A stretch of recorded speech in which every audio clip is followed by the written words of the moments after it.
is up, everybody? Welcome back to another episode of Chicken Bone Alley, brought to you by SRI Performance, Stock Car Steel and Aluminum, Earl Ramey Racing Engines, and Profab Headers and Exhaust. What's going on, guys? I'm David. I'm Connor. And we got a guest already on the Zoom with us already. Mr. Landen Lewis, what's going on, buddy? Oh, nothing much. How about yourself? Oh, just another Monday in paradise. You know how it is. Yep. Oh, yeah. I'm just sitting here behind you admiring and jealous of the three TVs side by side on the wall, whether we're watching racing or football or whatever. I mean, it's a good setup back there, man. Yeah, we had the Derby on yesterday with the football going. There was all kinds of stuff going, so it was good. All right, I'm going to go ahead and ask you because me and Connor talk about it all the time. Who's your college team? Who's my college team? Yeah. To be honest, I don't really have a favorite. I just like watching college football. It's just exciting. Like, there's – they have something to prove. So it's very exciting. I don't really have a favorite, to be honest. I don't watch it enough to have a favorite, honestly. But when it comes down to the end of the year, it's always pretty exciting to watch. Are you happy with the playoff bracket that is up? Yeah, okay. I think so. Yeah. I don't know if I'm happy about SMU Some still have making mixed it. feelings.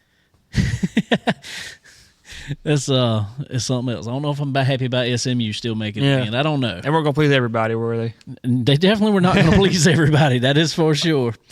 But I know one man who was pleased this weekend. Landon, man, I was telling somebody today, I was like, well, you don't know if you're going to turn on TV and see him in a truck or on the Cars tour or driving an ARCA ride or like this past weekend winning $25,000 in a legend car. Man, that was pretty cool. Yeah, it was pretty cool, honestly. The show was really awesome to be a part of.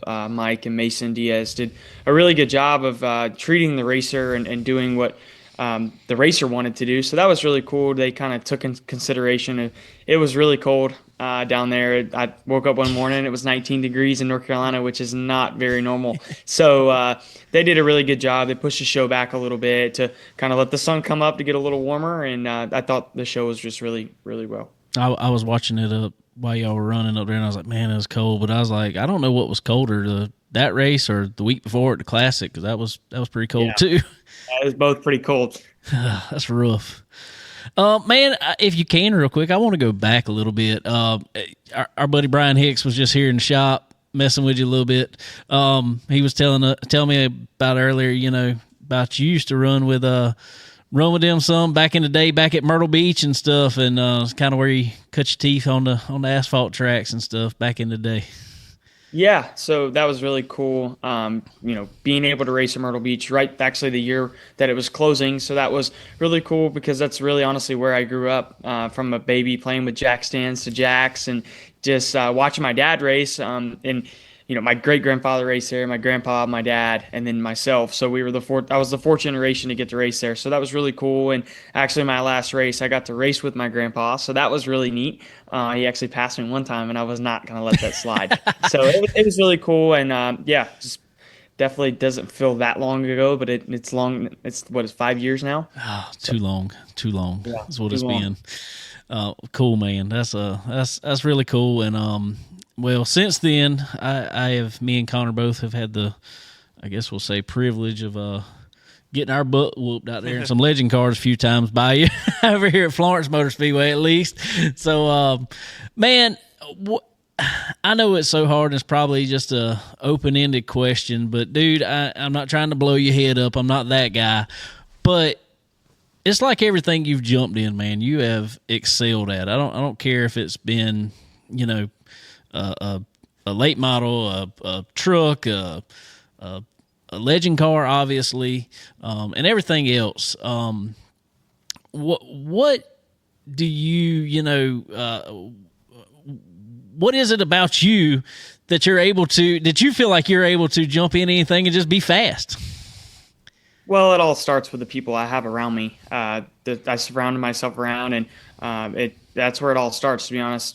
Just surrounding myself around great people, and it helps me, learn faster with Ron, obviously, mentoring me, and they're more like family to me now than friends. And I live at his daughter's house, so having them in my corner, Kevin, Delana, Keelan, those are another awesome family that it's part of my success, I guess you can call it, helping Keelan out. So the biggest thing is just having the right people around me to help me adapt to the different things that I've done this year, done in the past, and it's just a huge help. And actually, I feel like it just gives me a little extra step when it comes to driving something new.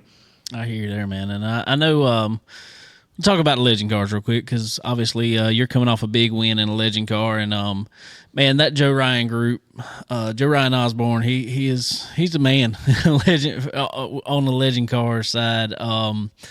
And I know you've learned a lot from him too. And where do you feel like that started with him? Obviously, I mean, I felt like you as soon as you jumped in a legend car, it was kind of success. But how do you feel like that came around for you?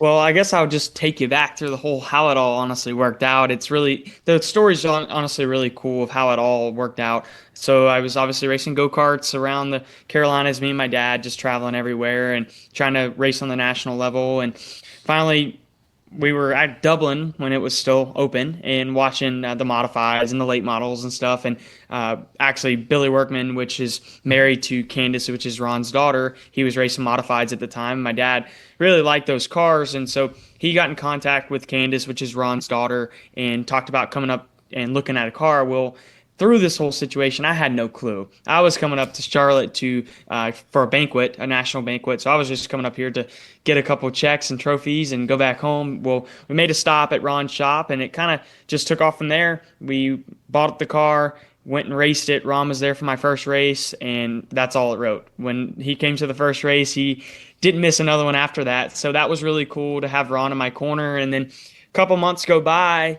and Candace's daughter actually is married to Joe. And so they were like, hey, let's go put Landon in one of your cars and go test. And at that point, they just started dating. So it was very fresh. And I went and tested at Concord when it was still open. And we tested one time and then went to Winter Nationals down in Florida. And it took off from there. We won our first race. Our second race out, I won my first race. And we just started doing things together, and I actually would come up here during the summer, work all summer with Joe, and go travel to the summer shootout to Atlanta, to wherever we were going to race that week and that time. And I just kept doing that, and then go back home for school and go through all those motions, and just kept doing it back and forth. And finally, when I was 15, I moved up here and started living with Joe and Candace, and then it just really took off from there, and now I live up here full time. A seasoned vet at the at your young age still. Yeah, it to be honest, when I look back at everything and, take the moment to kind of slow down and just realize what's really going on, it's really cool of how everything's just fallen into place. We all talk about how getting opportunities and moving up is just all about timing, not just in racing, but in life in general. And that's just what it's been, is just been perfect time and meeting the right people. Like I told you earlier, it's just surrounding myself around really good people. There you go, man. That's what you got to have. All right, well, let's get to the race that was at hand this past weekend, man, up at Southern National. $25,000 to win, and you took it home. Kind of walk us through the weekend a little bit. When you got there, unloaded, I know... And I've wondered about this. Me and Connor have even talked about this. I had a legend car and we were running it, and Connor still runs one every once in a while. Is it just when you get to a track and get in the car? Obviously, we want it to drive good, but is there just a certain feel that that car needs to have?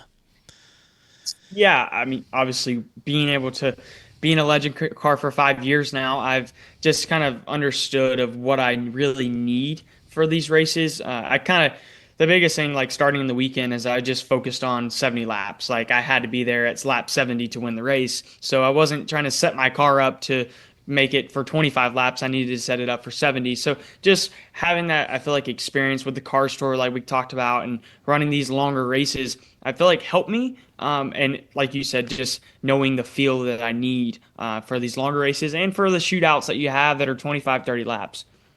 For sure, man, for sure. All right, so walk us through it. You got in there, got out, practice. Did you know you had a good piece right off the bat?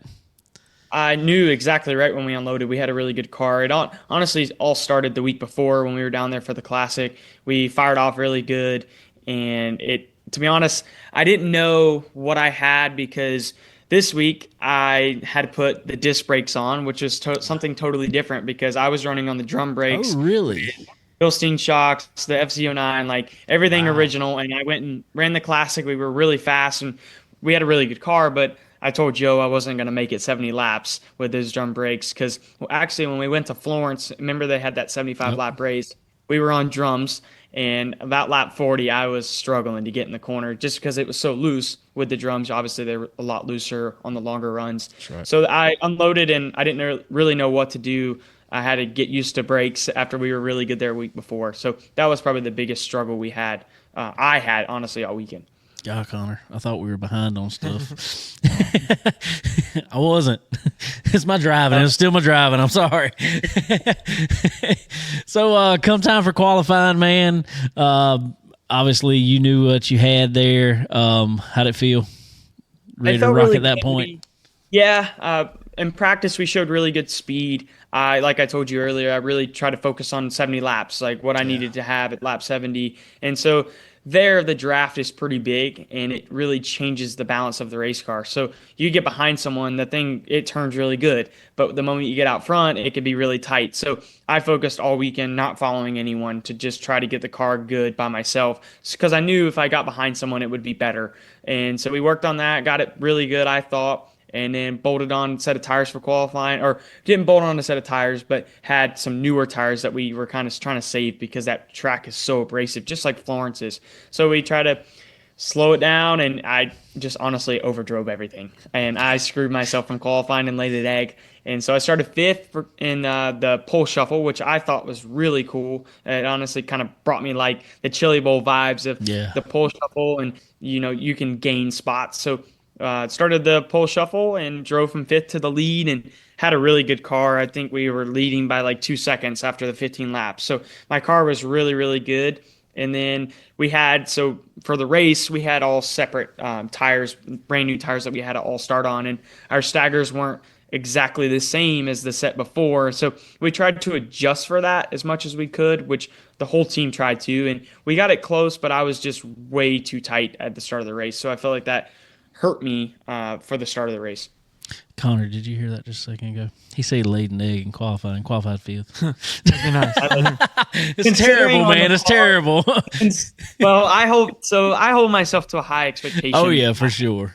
I don't go to the racetrack to lose. I've told them, Billy actually that works for Joe, and obviously, like I told you, married to Candace. We were joking around one day, and we were talking about going to the racetrack and finishing second and third. And I said, the day that I tell you that I'd go to the racetrack to have fun, take me out, because I'm going there to win no matter what. And that's what we do. And obviously I'm 18, so I still have a long time of racing, I hope. And so I go to the racetrack to win no matter what. So when I lay an egg and qualify fifth, I'm pretty upset at myself. I can see it, man. I can see it. That's awesome, man. That's awesome. You just talked about it real quick. I want to go into it really fast, and you just talked about your guys there racing with you, Joe Ryan racing, and stuff like that. Let's talk about Keelan, just because you just talked about a little while ago. That's somebody that's obviously in your life, far as racing a lot now. You with KHI, and man, you're saying you at 18. Look at Keelan all of a sudden, and he's moving into a late model already. Dude, I'm gonna tell you, I told somebody the other day, I was like, man, he is a driver already, but he's gonna be a force to be reckoned with. But how's it feel to be kind of the old man of the bunch somewhat now, and those guys leaning on you? Well, it's funny we talk about this right now because me and Kevin actually had the conversation a couple of days ago, and he's like, it's crazy, 12 years old, Keelan's in a late model. He's like, when I was 12 years old, I was still racing go-karts and just having fun and trying to win. So it's definitely different being the old guy on the team. I remember when I was 12 years old, I was running dirt modifieds at that time for Ron. And so I was his size, and now I look at him and I'm like, was I really racing a modified at that young of an age? So now that I'm able to look at Keelan, he's 12 years old, and seeing the size difference, I'm like, man, I'm starting to feel old. So, but it's really cool to be able to work with Keelan and work with Kevin, and just seeing how different it is. Kevin coming from the Cup side and having years and years of racing experience at the top level, it just helps me a ton, just being able to understand the sport better. All right. Well, going into the race, man, obviously you and the entire Joe Ryan crew kind of figured it out for the most part there. Top three at the finish there. Um, Man, that's strong in a race like that. Yeah, it was pretty strong. So start of the race, I started on the pole and fired off, and I'm like, wow, this thing's really, really, really tight. So I tried to hold on as much as I could, and I was really checking up the center of the corner quite a bit. And finally, Keelan got by me, and I got behind him, and I was riding in second, and the car was like I told you earlier, like it handled totally different. I'm like, wow, this thing's pretty good. So I started getting a little better. The car started to feel a little better and coming around to me. So I passed him back for the lead, and I got back out front, and it was not this. It was still the same. It was still really, really tight. So I kind of settled in, got past right there before lap 35. I messed up and settled in for third, and I knew my car was good enough to run behind them, but it wasn't good enough to run up front and maintain the lead. So caution come out, lap 35, we came in, pitted. Joe asked me what I need, and I said I need this thing to be freed up, like a lot. Like I'll be able to drive it just freed up as much as you can. So we freed it up as much as possible and fired off, and it was a lot better from the green of the lap 35 break. And I was just good enough to hold the lead and keep the gap to 2 to 3 car lengths. And that's what we needed to win the race. But I tell you, I told Ron this the other day. Actually, yesterday, I went by his house and I said, the last 10 laps, I was shaking. I looked up and I looked up at the board one time and it said, lap 50. And I'm like, wow, I got a long time to go. Well, then the next time I looked up, he's holding 10 to go. And I'm like, oh my gosh, like I cannot mess up. Knowing that, Jacob was only 2 car lengths behind me at that point. And then I looked back up and the popsicle sticks were out. And I'm like, oh my gosh. And so the last lap, I'm talking to myself. I'm like, don't mess up, don't mess up. And then finally came around and the checker flew and I was just like so happy. And like, you just felt everything come off your shoulders. I'm like, all right, I won the race and I didn't mess up. So life's good now. Coming from someone like yourself that has won ARCA Menards races and countless other races. Where's a win like this rank? Ooh. I mean, like you said, ARCA races and running the truck series a little bit and running the legend cars. I would honestly put this one at the top with everything that I've done. It was the one that I had to work really, really hard for. And it was really cool too that I got to do it with pretty much my family. That's what I call them because they are. And so that was really cool to be able to do it with those group of people, Joe Ryan, Candace, Billy. So I would rank this one pretty high, just considering $25,000, my highest ever win that I've ever won was 25,000. So this will be it. And so that was pretty cool. Wow. That's awesome, man.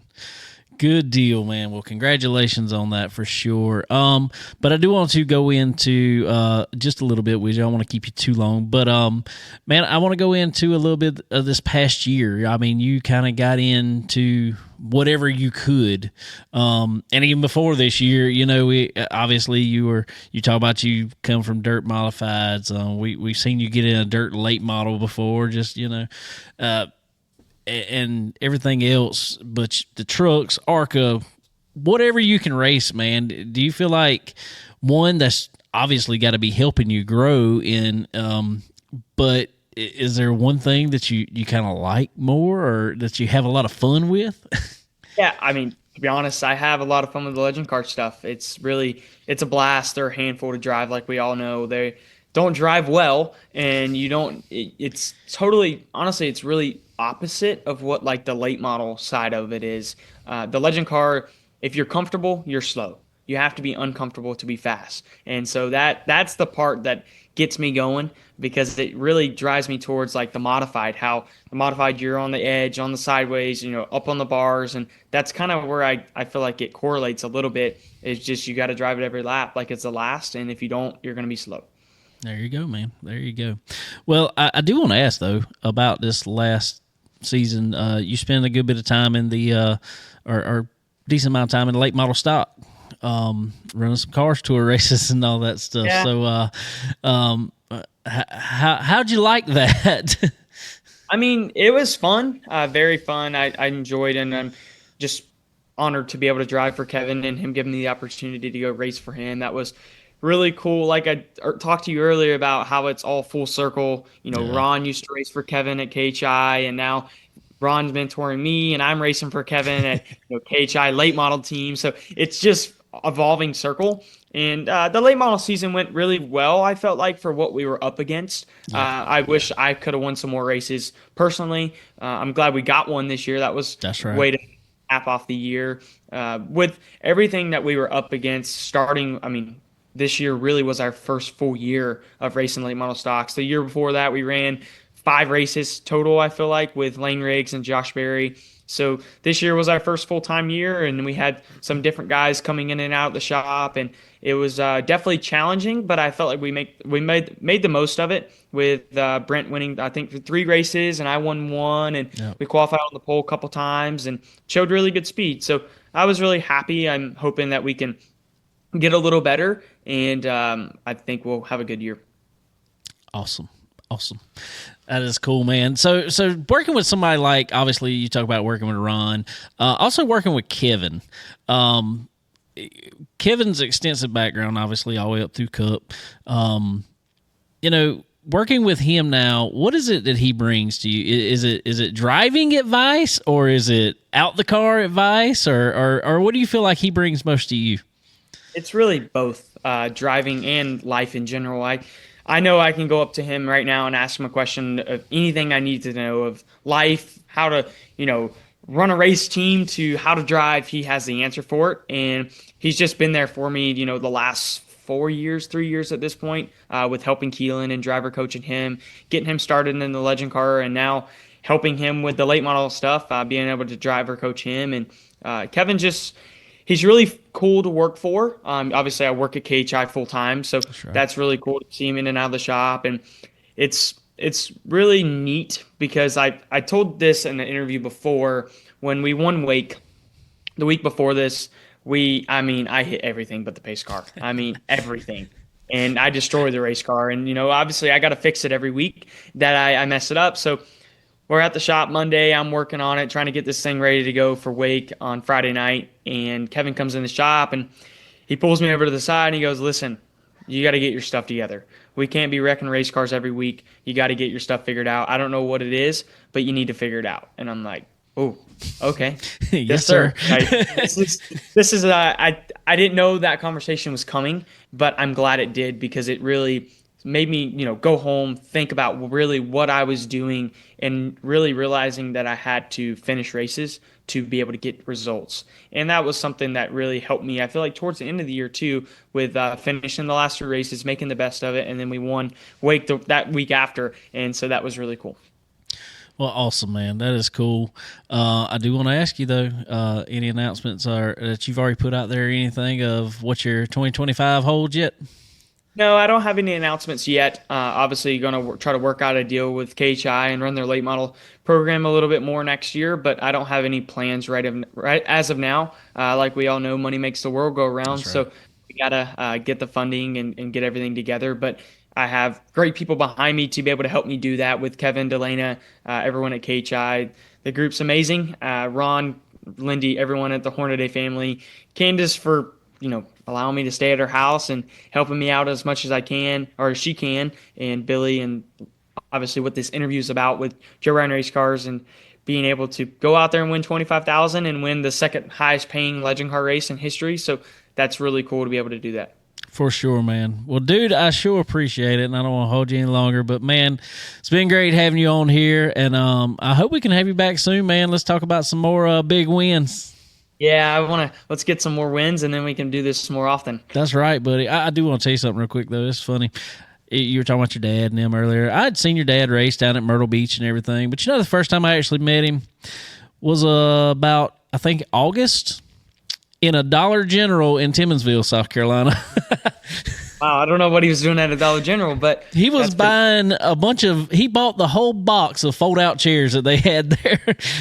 They were probably going to Florence or something like that. That's exactly what he was doing. He was like, he's like, "I need a whole row of chairs." I was like, it was so, that sounds like my dad. It was great.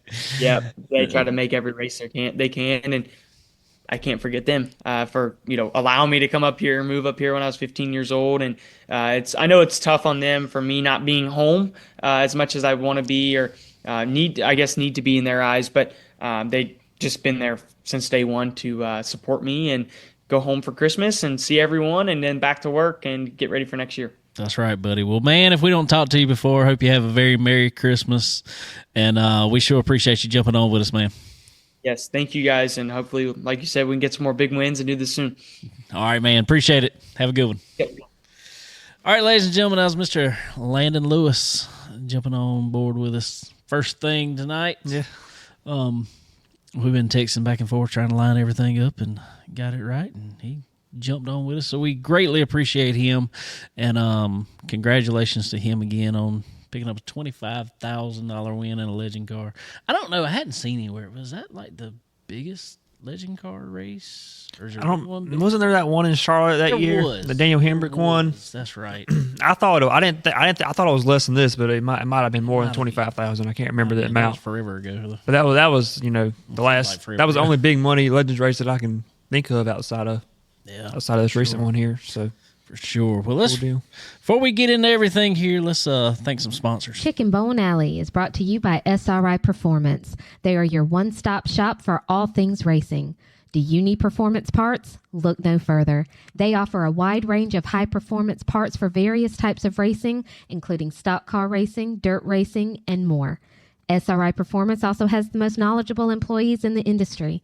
If you're looking for that hard-to-find part, they've got it. And if you're wondering how to make it work on your car, they know it. Check them out online at www.sriperformance.com. And when you do, don't forget to use the promo code CBONE10. That's C as in chicken, BONE10, and get 10% off at checkout. Stock Car Steel and Aluminum is a full-line steel service center stocking thousands of sizes, shapes, grades, and types of metals and plastic. If you need it, they have it. And if not, they work fast to find what you need and get it to you. Stock Car Steel and Aluminum also has the ability to cut orders to your specifications as requested. Their dedicated team not only brings many years of experience to the table, but they are always ready and willing to lend a hand with anything you may need. Stock Car Steel and Aluminum. Your material needs are covered here. All right, ladies and gentlemen. Also, we always want to thank our good friends over at Profab Headers and Exhaust. Ladies and gentlemen, Profab Headers and Exhaust. They are, I saw today, they said they are skipping PRI this week. Really? To go to the big old Street Stock Nationals, $100,000 to win to support their guys down there. So Nice. that's where the racers need to be, right there. So that when they say they're quality that wins, they're quality that wins because they're also at the track for you guys. For sure. So go check out Profab Headers and Exhaust. Also, Earl Ramey Racing Engines. Talked to Earl, I think it was the end of last week. Cool stuff coming up from him that we're going to be talking about here really soon. Some really, really, really cool stuff that I may be taking a trip up there. Maybe. We're trying to line stuff up. And, but, sorry. But, if you got a race car, or even now, what we're talking about with Earl, if I don't care if you got just an old classic car, a muscle car, whatever you want a big motor to put in, go to Earl Ramey Racing Engines. He can hook you up and get you ready to go on all fronts, engine wise. So go check out our buddy Earl Ramey at Earl Ramey Racing Engines. All right, Connor, there was a decent amount of racing this past weekend. We just talked about the legend car race there. Obviously, we had Gateway, the Dome, Dirt Wise, and we had the Snowball Derby this past weekend. So kind of a busy weekend of racing in December. Yeah, it was very busy. It was good. I enjoy watching. I just couldn't pick Racing. which. I mean, it was tough to pick a. I needed a setup like Landon's to have multiple races on. Mm-hmm. Yeah, we switched back and forth between Gateway and Snowball Derby and all, and tried to watch everything. I think we got most of the big stuff. Oh yeah, let's talk about Gateway real quick since it was kind of chronologically in the order. Well, kind of. Five Flags was pretty much racing every night too. I think from what Thursday on Friday, yeah. So anyway, we'll run through Gateway a little bit. I didn't catch like all the prelims and everything like that, but I did catch most of the mains. But the main there on Saturday night, obviously Brandon Shepard took home as a bunch of people, and then we all saw Super Shep Stevie Shepard and Tyler Carpenter kind of get into it, which is just Super Shep's MO, because he'll fly in the middle of your hood if he has to. He's done it before. I've seen it. I was listening to them. They added a little bit of banking to the track this year. Did they? Just a little bit. There was a lot of cars that went out the track this year or up into the fence. Yeah, I saw that. I watched a little bit of the prelims, and I watched most of it. I didn't make the modified Saturday night because they still had to do driver intros and work the track. I ain't gonna lie, I fell asleep for it. I had to go back and watch it. Yeah, watch the races. That's the only thing I didn't watch. But yeah, I saw some videos. It always happened because it happened 2 or 3 times, but it always happened when I wasn't watching somehow, even though I watched a good majority of it. But yeah, that was interesting to see for sure. Well, I think, and I'm no engineer by no means. You're closer than I am. I'm not real close either. But just my way of logically trying to think about it, I feel like when they added the banking, the way the wall is still at basically 90 degrees from the floor. So when you add banking, it kind of makes it, and then on top of that, it looked like they were building more of a cushion because of a little bit higher speeds so by the time the night was getting towards the end, what was left of the wall was probably not real tall. foot and a half tall, and it was just like a ramp. That's what it looked like anyway. If you didn't catch it right, you just in the fence, into a fence post. And fence post did not move. Did you see any of them guys? I seen them go through the middle of the fencing, but there was like 2 cars that jumped up. Yeah, I saw the fence caught it. It caught the fence post. Which is good. It's great. You want to keep them in the track there. For sure. But it was some, I felt like the racing, I hate to say this, but it's a good thing this year. I feel like that in years past, it's kind of been more of a show. The track was super bumpy and just, you couldn't pass anybody. I did feel like with the addition, and maybe it was the banking, that they could make moves out there. They could pass, and it just seemed like more of a legitimate race. Yeah, to me, and I heard some of the drivers say this too, it honestly got better. Like Thursday wasn't very good. It was about a foot on the bottom and a foot on the top that wasn't just completely slick. But as the weekend got on, there seemed like there was, a pretty racy track, like you said. I could see them bottom would work, top would work, middle would work at times. So, I understand, like you said, it's kind of a spectacle to see super late models racing around on a little track like that. But I did enjoy the racing as well. I did too. Who was that on running down Brandon Shepard there? Can't remember.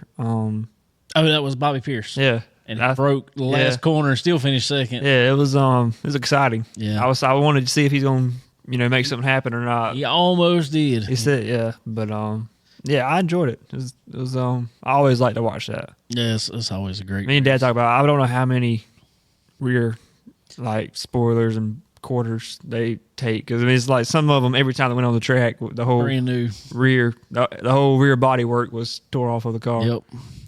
And there were some of them I saw that little, because they run that little corner piece spoiler that they can angle a little more or less.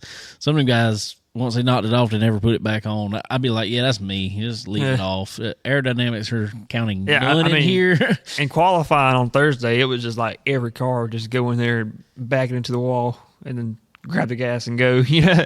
But that was exciting. I guess you got to go in there saying we're gonna need some extra body panels. It's becoming a highly sought after event to be at, and there was 35,000 people there watching. Was there? Wow. So that's pretty cool. Our buddy Devin Morgan was there racing. He didn't quite make he was on the first day schedule and hot lapped broke a fuel pump before qualifying. Couldn't make qualifying. Had to tag on at the end of the heat. They took the top 6. He made it from like 12th to 7th.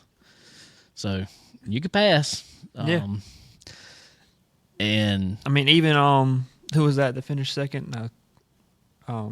At the end, Bobby Pierce? Yeah, I mean, he came from like 13th or something, Yeah. you know, so you could definitely make some hay. Yeah, for sure. But Devin had to then run to LCQ and then finish like just a couple places out of transferring. But I mean, for I don't know, there's some names that come there that you don't know, and it's like they're fast. Yeah, I mean, yeah, You can tell they're the bull ring guys. Yeah, it's definitely. Well, I mean, it's like, I mean, running good there and running good at, you know, Volusia or outdoors, you know, is different. But because, you know, you just saw, you know, Overton and Ricky Thornton. Yeah, I know he did pretty good, but they weren't, you know, No, they dominating. wasn't the class of the field. Yeah, you know, it was kind of mixed up, which was, you know, exciting to see. But that also tells you how good of drivers and how good a setup that Brandon Shepard and Bobby Pierce and those guys have, because they're not always, but they grew up. Those two guys in particular grew up in that area where it's a bunch of bull ring tracks in the Illinois and that area over there. So it don't surprise me to see them consistently good there. Second year in a row, Brandon Shepard has won at the Dome. All right, so beyond that, we had the Snowball Derby, and I'm trying to think back. I know Thursday night we had trucks, Yeah. and our buddy Caden Honeycutt finished second originally, but the truck that won did not pass tech, and so our buddy Caden Honeycutt inherited the win there. I'm trying to think what was next. Friday night. Friday was the modified. Modified. Yeah. Do you know who won that? I don't. Right Can't off. remember the guy who won, but it was a pretty good race. I was at a Christmas party, so I didn't get to watch.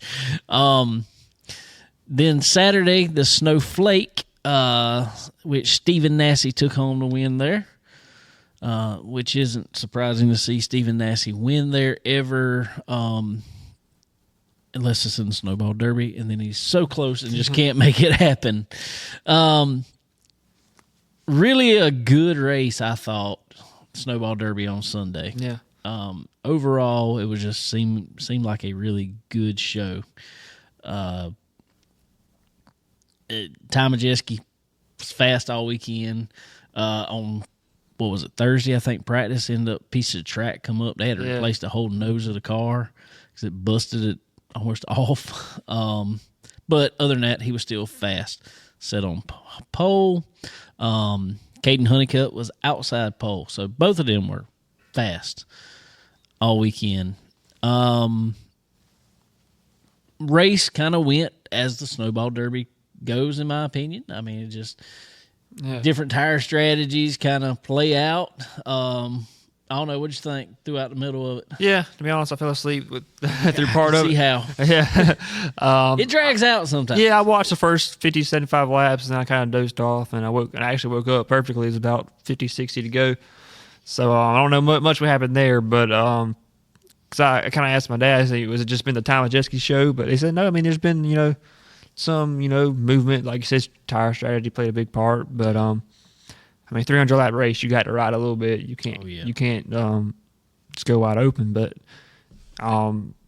the last part was definitely exciting and pretty good race overall, I thought. It was there at the end. Tom Majeski said, well, he said basically what he said was, I don't want to blame it on a bad set of tires. Is that what he said? Yeah, That's what he said. He said, I don't want to blame it on a bad set of tires. He said, we weren't great on the short run, which they had there at the end. He said he was better on the long run, but he just kept, or said a couple times, I don't want to blame it on a bad set of tires. So. Yeah. Which is interesting because they were ST3s, weren't they? Yeah, they were most of the drivers pretty much said a super late model tire. Yeah, was it just super late model? Yeah. Okay, I never heard of them until now. Maybe a pro or super, but I know they were coming out with it for that race or before that, but that's what it was pointed towards, obviously. Bubba Pollard, not great all weekend for whatever reason. Which is very unusual for him. Don't don't know what went on there. But our friend Caden Honeycutt managed to take home the Snowball Derby victory there. I texted him today, see if he could jump on, but he was traveling. He had a traveling day going back to Texas. So he wasn't able to jump on with us. But, man, congratulations to him. That is that dude's had a good season for sure. He had about a season worth of racing just that weekend. Like he was in everything that went out on the track. He was. Which is cool. He ran, I think he said 4 races? Yeah. Yeah, ran 4 races. Won 2 of them. Not a bad weekend. That's pretty good odds there. And people were talking about he was going to be tired, and he's like, nah, he's don't do nothing but give me more laps. Yeah. Ready to go. So, man, I'm going to tell you, that guy, I've been watching him the last couple of years, really. We've seen him in late model stock, obviously. We've seen him in pro late models, obviously winning the Cars Tour Pro Late Model Championship this year. Dude's good. Oh, yeah. Dude's good, and I think he's going to have big things coming if everything lands right in the Truck Series. So congratulations to him, to Caden Honeycutt winning the Snowball Derby there. But real quick, want to thank our good friends over at Dixie Made. Dixie Made right here in Florence, South Carolina. Ladies and gentlemen, if you got some Christmas shopping to go do, head over, see our friends at Dixie Made right here in Florence, South Carolina, right by the flea market. They got all kind of Christmas sales going on, and can't beat the prices. And one thing really cool about Dixie Made that I want to bring up is the price you see on the price tag is the price you pay at the register. Tax is already included, so you know exactly what you're working with. You ain't got to try to figure out this stuff in your head, because I like math, but man, I don't want to figure out tax. Now I can figure out tire staggers. I can do that all day long. I don't want to figure out sales tax. That's aggravating. So head over to Dixie Made, and they'll hook you right up. RevMax Racing Apparel, guys. If you need a suit for your any of your racing needs, head over to see our friends at RevMax Racing Apparel. Also, Fresh Chef. If you're up in the Race City area, North Carolina, there, make sure to head over to Fresh Chef and go see our friends up there and get one of their daily food or drink specials. But you won't be missing on any of the great food. So that's all good stuff. So head over to Fresh Chef. Also, MPM Marketing.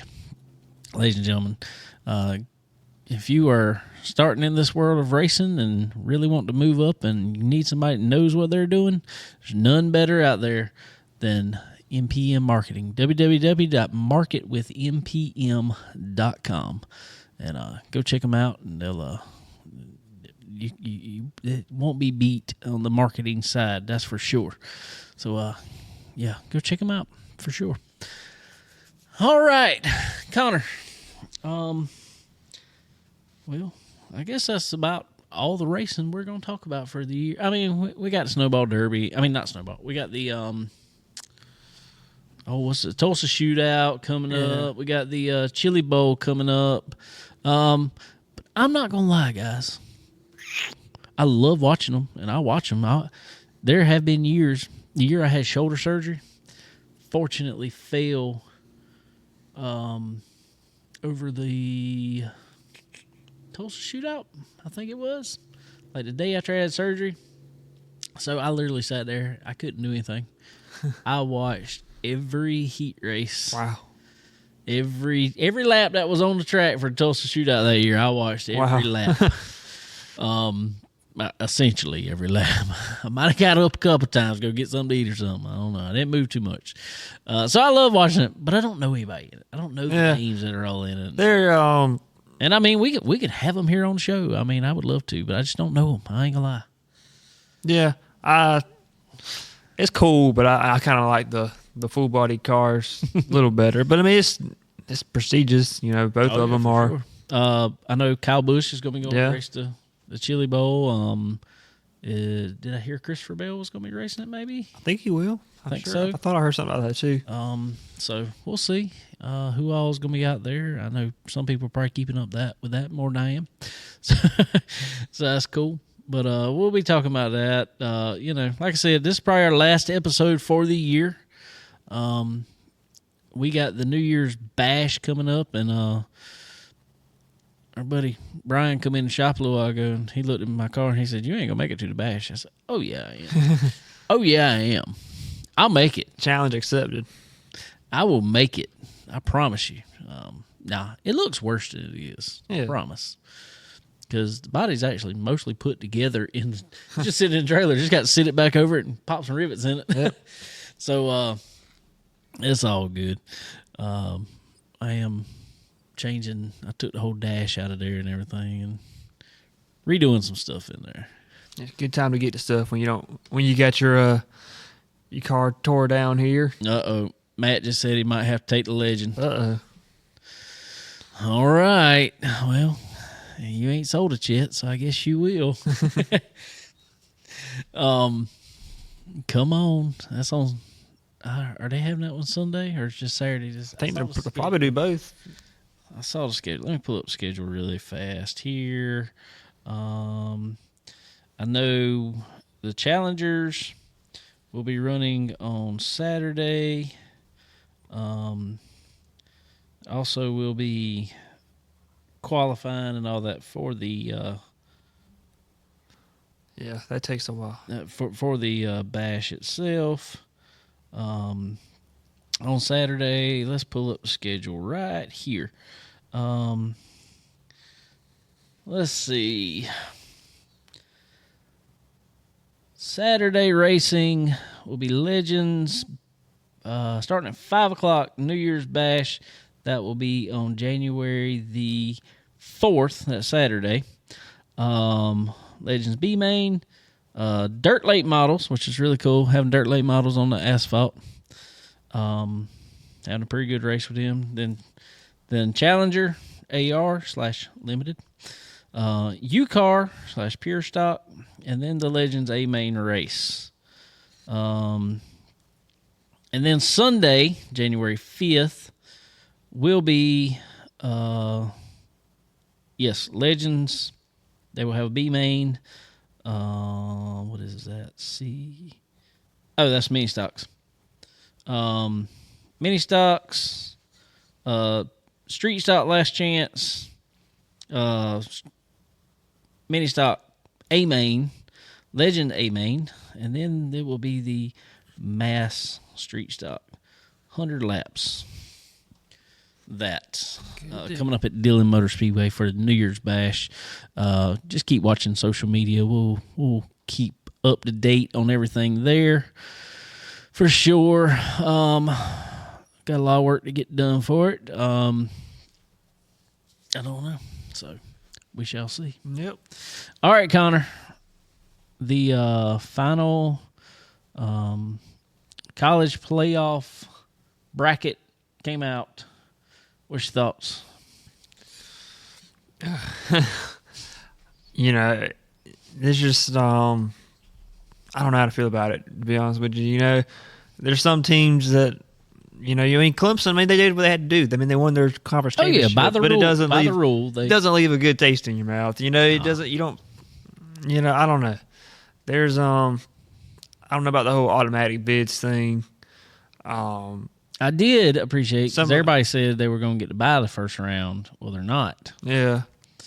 So some of it's kind of weird, like the number 1 seed Oregon. Like we'll probably have to play a better team than the number 3 seed, whatever. Just the way the bracket is. I don't know. I mean, I'm excited for the games. I think playoff atmosphere will be cool. But me and Sterling talked about it a little bit the other day, and I really think, and I don't think this would have helped South Carolina. We actually got South Carolina license tag up here on the wall now, finally. Gamecock. But I don't think this would have helped them in any way because we were a 3-loss team. But I think we need to get rid somehow of the human voting there. There needs to be some metrics that it goes by a computer goes by. Yeah. You know, They got rid of the computer because they couldn't account for some of the human elements. I don't know which way's better, which way's worse. Well, I just think, and it might not even necessarily have to be computer. There just needs to be some more some metric that goes consistency. into it. Yeah. And I've tried to think about it because college football is so much different than It is. the NFL. So many teams. NFL, you're going to have some schedules varying, but you're always playing NFL teams. Yeah, you're You always know? playing NFL teams, and you're playing the majority of the team. Yeah. I mean, you're not. College is just so much different. I don't know. I've been trying to think. I would say maybe that, I don't know. Perhaps, like, say if you're SEC, you have to play, instead of playing like 4, D2 teams or whatever, you got to play a team from the Big Ten, a team from the Big 12, and a team from the ACC. But I don't know. There's so much stuff going on. Yeah, I think It's just such. I agree. We need to get some of the subjectiveness out of it. Yeah, for sure. It's the only thing I can think. So I don't know. I feel like I'm not dogging on Clemson because I'm a Carolina fan, but I feel like they're going to be out first round. Most likely. They just Think they're playing Texas first round. Yeah, I don't think that's going to happen. But you never know. Hey, Yeah, Dabo has been there many times, so he has. He knows how to do it. He knows how to do it for sure. Carolina beat them, I know. in Clemson. Just I told somebody the other day, made him mad, I think. We were at church, actually, and I said, so basically how I see this, South Carolina's the ACC champion. No, don't worry like that. I was like, well, I get that, but I don't know. Like SMU, that's one that I felt like they shouldn't have been where they were. I get they had more win there, but their strength of schedule was just wasn't good. Nothing. It was like I heard something was like 80th. Yeah, it was in the 80s. I don't know. Yeah. It's only Just what do you do? Yeah, what do you look at? I don't Strength know. of schedule or wins? What's more important? Who knows? I mean, wins are important. Yeah. I mean, they are. Because and that's why I look at with South Carolina. I'm not saying South Carolina because South Carolina had a chance. All they had to do was not get beat by Alabama or LSU. One of the two. Mm-hmm. Either one. Yeah, 100%. And they'd have been in the playoffs. So, it is what it is. I really, really hope that Beamer's going to do more with the team than I feel like it's going to happen. I hope I'm wrong about it with as many players as we're losing in the offseason. Yeah. You have to hit the portal hard, Yeah, for sure. What have you heard? Have they announced bowls? Yeah, we're playing Illinois in the Citrus Bowl. It is Citrus. Yeah, in Orlando. Yeah. So we kind of got the best of the worst. Yeah, we did. I mean, that was kind of an underlying thing there, because the Citrus Bowl, member board or whatever gets to pick, which SEC team they want, and they get the first pick, and they picked us over Alabama and Ole Miss. So that's a small victory, I guess. We'll take it. Yeah, but I don't know. So hopefully, and it's like they said, hopefully they don't come out disappointed. They didn't make the playoffs like Florida State did a couple years last year, and not look good in the bowl game. So hopefully they respond the right way and get 10th win. That's right. Hopefully it happens. I want to say real quick, talk about our tree over here. I got a few names I got to put on it over here. I need to go get my marker over there. Kel Maben, we got to put his name on the tree. We got to put what we putting on there. Just put S&W Racing. S&W Racing, we got to put on there. My mom donated, so Rosie Rogers going on there. We appreciate all those donations, and if you can, please. We had a post on our social medias that has went out. I need to probably pull it. It's pinned, but I need to repost it again just to make sure everybody sees it. We got our PayPal or our Cash App on there that we are collecting money. We'll write your name on one of these checker flags on the tree. Every bit of money that is raised will be headed to Feed the Carolinas for the Hurricane Helene victims. Trying to help them for Christmas time and whenever else. They need help in general. So if you can spare $20 or more, get your name on the tree, but we will take any donation for sure. So we appreciate all y'all out there. But let's see if we can fill up this tree with names for Christmas time, and just help us out. And we would greatly appreciate it. If you got any questions about it, shoot me a message. Shoot us a message on Facebook, Instagram, X, wherever. If you want our Gmail, you can send us an email at chickenbonealleypodcast@gmail.com. Got that too. So shoot us a message wherever if you need any help with it, and we will be glad to help you out. But on top of that, I want to thank everybody that has watched our episodes this year. Watched us come into a new set here. It's been a lot of fun. All of our sponsors that have helped us out, couldn't do it without you. SRI Performance, Stock Car Steel and Aluminum, Earl Ramey Racing Engines, Profab Headers and Exhaust, Dixie Made, MPM Marketing, Fresh Chef, RevMax Racing Apparel. Am I missing anybody? Did I leave anybody out? I don't think I did. I think I got them all. Hopefully I did. But also all the tracks we've worked with, Florence Motor Speedway, Dillon Motor Speedway. Appreciate them having us when we've been over there and covered some races, even, and just all of you for watching. Because obviously, if you don't watch, we don't really have a show. So, or listen, whichever one you do. It's been a good season at it. A lot of craziness this season, I felt like, in racing. Yeah.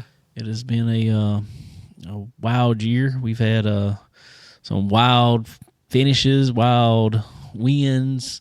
Unfortunately, like Tyre down there, we've had the death of Scott Bloomquist this year, which is, kind of the low point for the year, and just a wild 2024. So I guess we will round out our, let's see, I guess this is the 20, 21, 22, 23, 24. I guess this is rounding out our 5th season of this. Started 2020. So, woo. It has flew by for sure. But we appreciate all y'all for watching, all y'all for hanging out with us on all the social media posts. There's a ton of people that respond and reply and all that good stuff on social media that we we have a lot of fun with. Robert, we appreciate that, buddy. Appreciate that for sure. But guys, be watching our social media. We'll still have some updates between now and the end of the year, but I reckon that kind of does it for us. I reckon. Guess so. Till New Year's Bash. Till the New Year's Bash. All right, everybody.